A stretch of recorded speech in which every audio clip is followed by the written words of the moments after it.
Le seuil de rentabilité est le chiffre d'affaires minimum nécessaire à une entreprise pour couvrir toutes ses charges. Autrement dit, c'est le chiffre d'affaires à partir duquel l'entreprise réalise un bénéfice. On parle de point mort. Comment calculer le seuil de rentabilité? Pour ce faire, on va procéder par étapes. La première étape consiste à identifier les charges fixes des charges variables. Les charges variables fluctuent en fonction du niveau de chiffre d'affaires.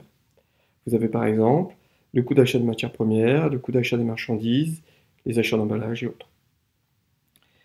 Les charges fixes, au contraire, ne fluctuent pas en fonction du niveau de chiffre d'affaires.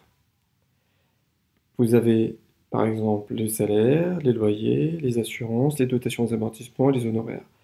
Ce sont des charges de fonctionnement, on les appelle également les charges de structure. La deuxième étape consiste à calculer la marge au coût variable et le taux de marge au coût variable. La marge au coût variable est égale au chiffre d'affaires moins les coûts variables. Le taux de marge au coût variable est égal au marge au coût variable divisé par le chiffre d'affaires. Dans l'exemple présent, la marge au coût variable est égale à 250 € de marge au coût variable divisé par 1000 € de chiffre d'affaires. On obtient bien 25%. La troisième étape consiste à calculer le seuil de rentabilité à partir de la formule suivante qui est les charges fixes divisées par le taux de marge au coût variable. Dans le cas présent, le seuil de rentabilité est égal à 100 € de charges fixes divisé par 25% de marge au coût variable. On obtient le seuil de rentabilité qui est égal à 400 €. Alors si vous vous souvenez plus de la formule de calcul du seuil de rentabilité, la méthode consiste à partir du résultat.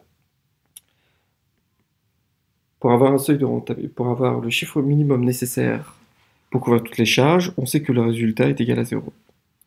Par conséquent, la marge au coût variable est donc égale au coût fixe, c'est-à-dire 100 €.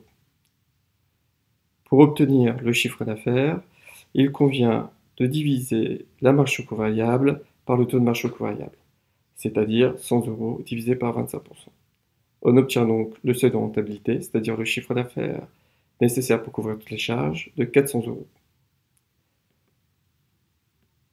L'intérêt du seuil de rentabilité est de savoir pourquoi l'entreprise n'est pas rentable, et enfin, il permet de savoir quand l'entreprise sera rentable.